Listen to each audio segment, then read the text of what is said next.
This is slightly unusual, but I do believe it matters. Print things. Write them, print them, make them look good on paper. Digital is great, but it doesn't cover everybody and everything. Of course, we do that at Global Philadelphia, but we do also print things because there's a lot of value in printed material and getting things in front of folk, even sometimes incidentally, because they've been printed. Unified Purpose. This podcast is sponsored by Penji. All right. Hello, everyone, and welcome to Unified Purpose, the podcast where we share inspiring tales of compassion, resilience, and community spirit. I'm your host, Shannon, Penji's Partnership Coordinator, and I'm joined here with a very special guest, Zabeth Teelucksingh, from the Global Philadelphia Association. Thank you so much for taking the time to come and speak with me today. Great to be with you this afternoon, Shannon. Thank you so much. So I just wanted you to be able to tell us a little bit about your organization and what its mission means to you. Sure. So Global Philadelphia is an organization that positions our city internationally. We've been active for the past 14 years, and the entity exists because when we started, Philadelphia really was not known internationally very much. We're really grateful to have the opportunity to do the work that we do. We have a tremendous amount of members who are part of the organization, and we were also able to make Philadelphia the first World Heritage City in the United States in 2015, and we have a lot of programming around that as well. Awesome. Do you have any specific cultures that you work with? Is it just anyone that has been in Philadelphia or came and immigrated here before, and then you just help different pockets of communities? So World Heritage Designation is an international designation of over 1,000 sites all over the world. And we're connected with 330 World Heritage cities, all of which have a World Heritage site in their midst. So it's a international opportunity, if you will, for Philadelphia. And of course, it does engage and engender being in touch with a lot of international people in our city from all sorts of nationalities and walks of life. Really exciting and a great way to connect with around food, around art, around music, and all sorts of different cultural ways that way. And of course, Philadelphia is a wonderful city in terms of the international offerings that we have. Oh, okay, that's incredible. So you have actually been I've seen on your LinkedIn page, a little snooping. You've been with the Global Philadelphia Association for over 13 years, which is so amazing. Do you have a favorite event that's been held, or maybe just something that's held routinely that you really enjoy, or something that you just specifically enjoy doing the most? So we started from scratch an award series called the Globie Awards, the only international award series in our city. And this year in December, we'll be celebrating its 10th anniversary. It's been really fun to grow that award from nothing and for it to become really significant in our community. The idea being with that award series that we're honoring folks in 6 different categories that do work that's both significant in Philadelphia and the region, but also far beyond. And if you look at our past honorees, it's a fine roster of people who've done incredible work. And as I say, we're really excited to celebrate the 10th anniversary this year. That's really cool. What kind of work, can you give an example of what kind of work these honorees do? Sure. So they're in the walks of education. They could be corporate leaders. They could be working on heritage in our city. One of our more recent awards is for folks who are in the sustainable development category, which is an important component to the international piece of our work as well. Awesome. Okay, cool. So what goals do you have for the rest of this year? Well, speaking of sustainable development goals, I'm not sure if you're familiar or your listeners with the United Nations Sustainable Development Goals. These are a series of 17 tactics designed to improve the world, and they're being measured, these tactics, through 2030. So as we travel and meet other World Heritage cities, we realize that they're very much engaged with these different sustainable development goals. And what we're doing at Global Philadelphia is putting up a work of art for each of the different SDGs. That's what they're called for short. And when we do that, we're making sure that a grant is given to a nonprofit that's active in the space of that SDG. So yesterday, for example, we were on Drexel University's campus. We put up a work of art painted by an artist called Calo Rosa, and the work of art represented SDG 13, which is climate action. It was sponsored by a very important paper and hygiene company based here in Philadelphia called Essity. Essity is Scandinavian. And the grantee was something called the Schuylkill River Environmental Organization, which is a really wonderful environmental organization out in the the Strawberry Mansion area of Philadelphia. That is really, really cool. Have you ever worked with the Mural Arts Foundation? Yes, they're absolutely part of our partnership, and they help us identify artists such as Calo Rosa who are relevant to the project. Oh, I love that. I have worked with the Mural Arts program before. I worked with, if you're familiar with First Step Staffing, they help homeless and formerly incarcerated individuals get jobs, and they would work directly with the Mural Arts program. And one of my favorite things about the city, it makes me so happy that doing art to help people makes me so happy. So that's incredible that you guys are working with them, and that's so cool that you're able to encompass the city and the community while also doing art. I really like that. Yes, and it's a really great opportunity to, again, position Philadelphia globally, because these sustainable development goals are being measured all over the world. So once again, it's an opportunity to say to Philadelphia, Philly, you're part of this, you are really international, and here's how. That's amazing. And that kind of, I really didn't think about it I don't even know, maybe 15 years ago, if I asked someone outside of this country, like what cities, like major cities they thought of, I feel like Philadelphia might have not been one of them, but I feel like more recently that has definitely been changing. So I think that's really cool, and that's probably thanks to you guys and a lot of other I think we like to say that we've definitely contributed to that, although by no means would it be a claim purely for Global Philadelphia. But certainly things have changed in terms of the thinking around our city, both beyond the city, but also internally to the city. I think it's fair to say. And something I was actually curious about, when I was looking at your organization, I immediately thought of the flags on Benjamin Franklin Parkway. Do you guys have anything to do with that project? We don't, but I'm really glad you mentioned that, because ever since I started this job, first of all, I love flags ever since I was a kid.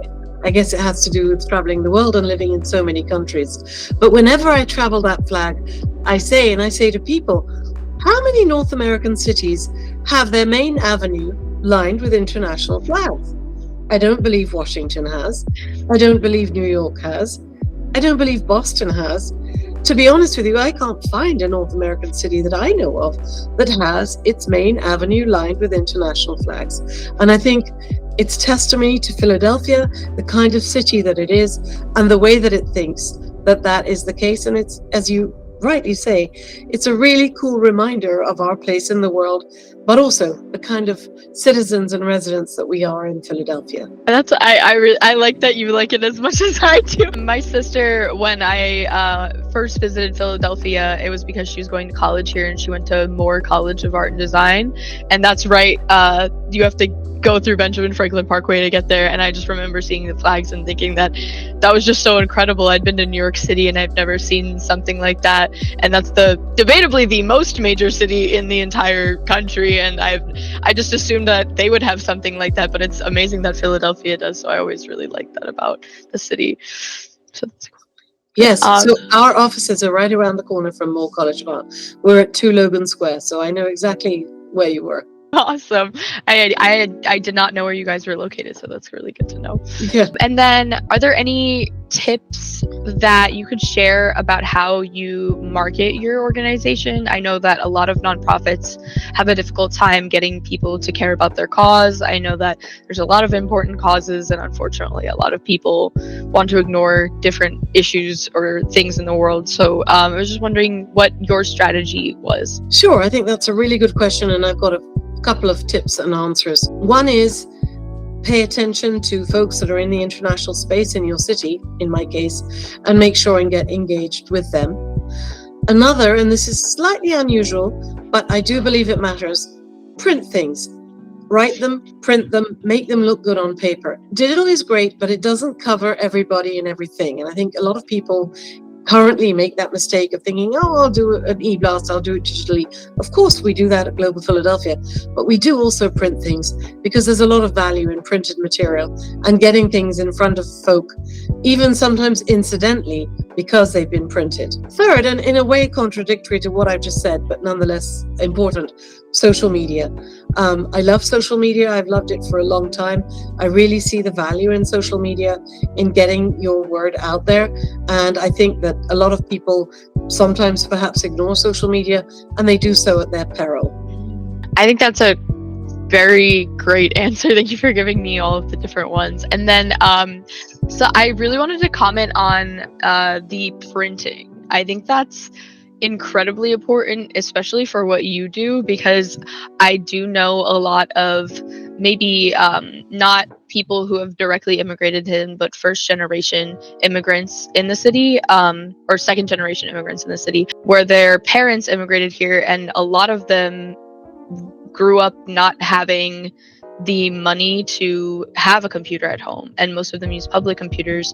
And for your organization to get outreach, I think it's really important that you're able to reach people through something that isn't digital a lot of the time, because a lot of people that would want to get involved in these things might not be able to have access to that. So I think that's incredible. Yeah, no, I think you're exactly right.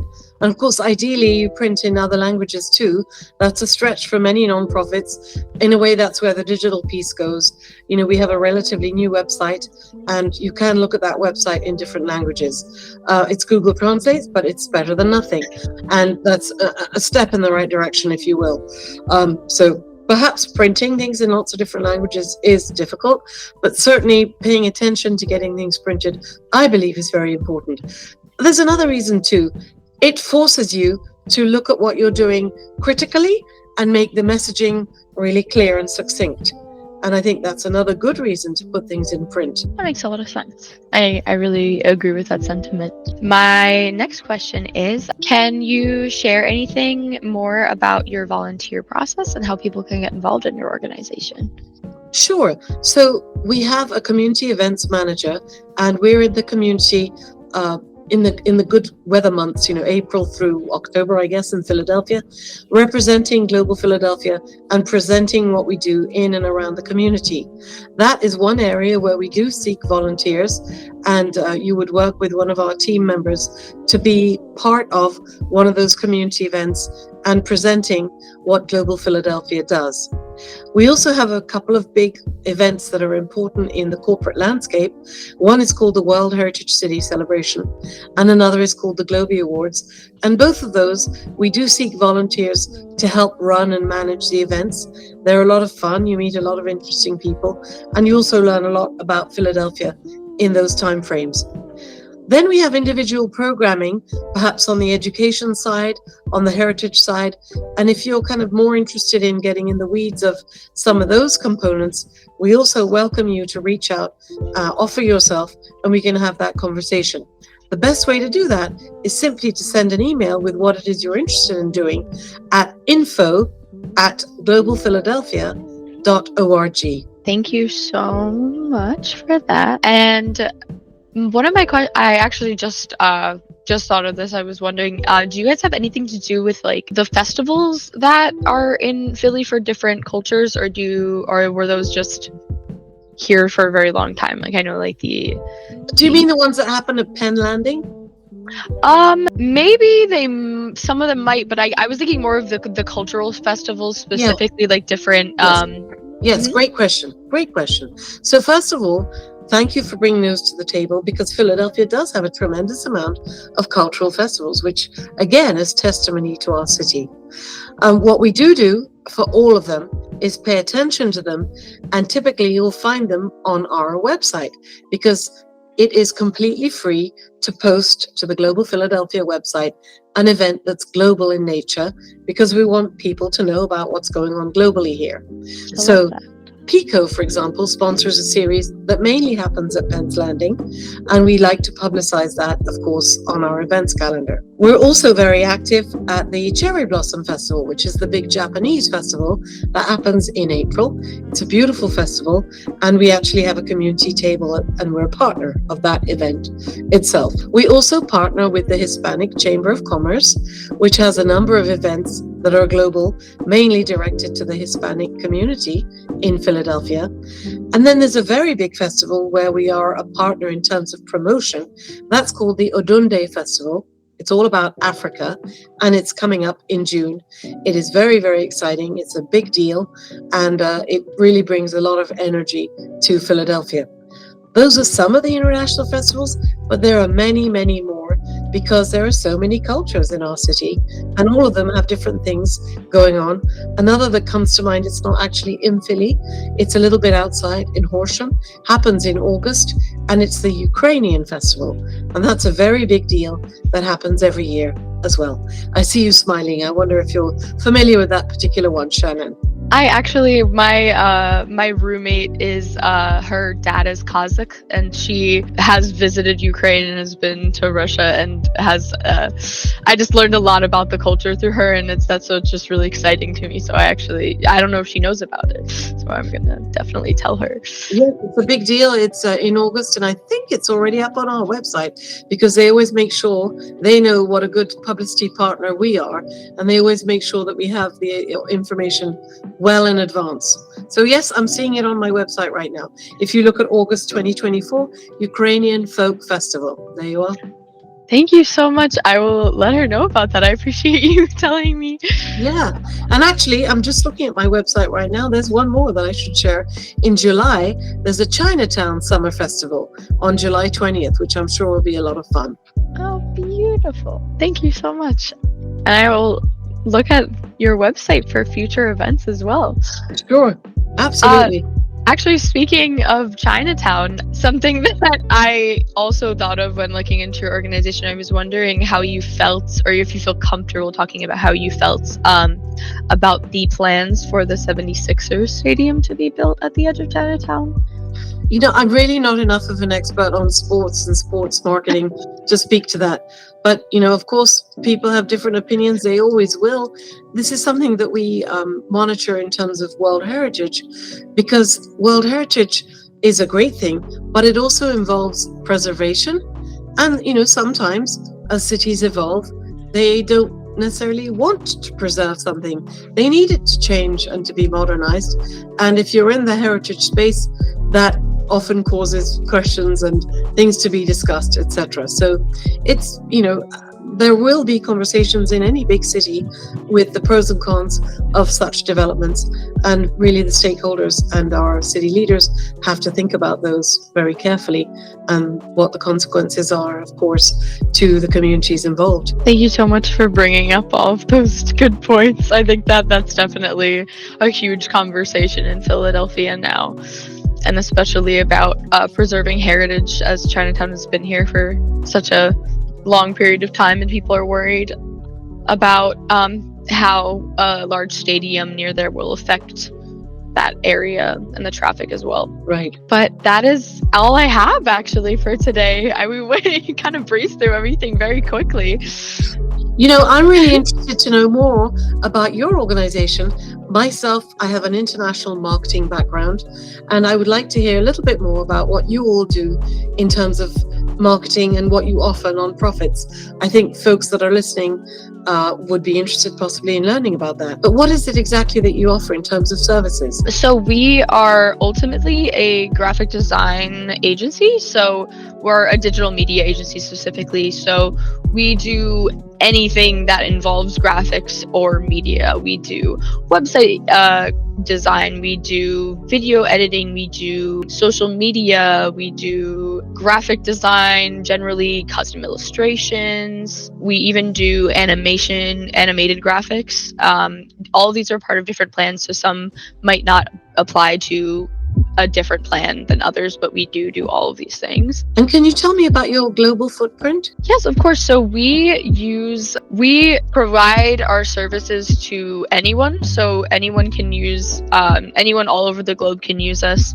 But we specifically target the United States. But we do have all of our graphic designers are mostly based in the Philippines, and a lot of agencies like ours, of digital agencies like ours, unfortunately do not pay their workers a living wage, or they make them work. A lot of them are, what's the word for, freelance companies, where a lot of them will work but not be chosen for their graphics to be used, and then they don't get paid in turn. We provide living wages and salaries to all of our workers, which we pride ourselves on, because a lot of people that outsource do not do this. So that's something that's really important to us, and that we strive to be completely transparent with our audience. Wonderful. Yeah, that sounds really interesting. And I mean, I think it's great to outsource globally, but you're right, it's also important to make sure that folks are remunerated correctly. So that was something that was very important to me when I signed on, because I know outsourcing has a bad rep when people think about it, and I understand why. There's a lot of history of people taking advantage of people when outsourcing work, but something that I really... Well, I'm really grateful to meet you, and thank you very much for your time this afternoon.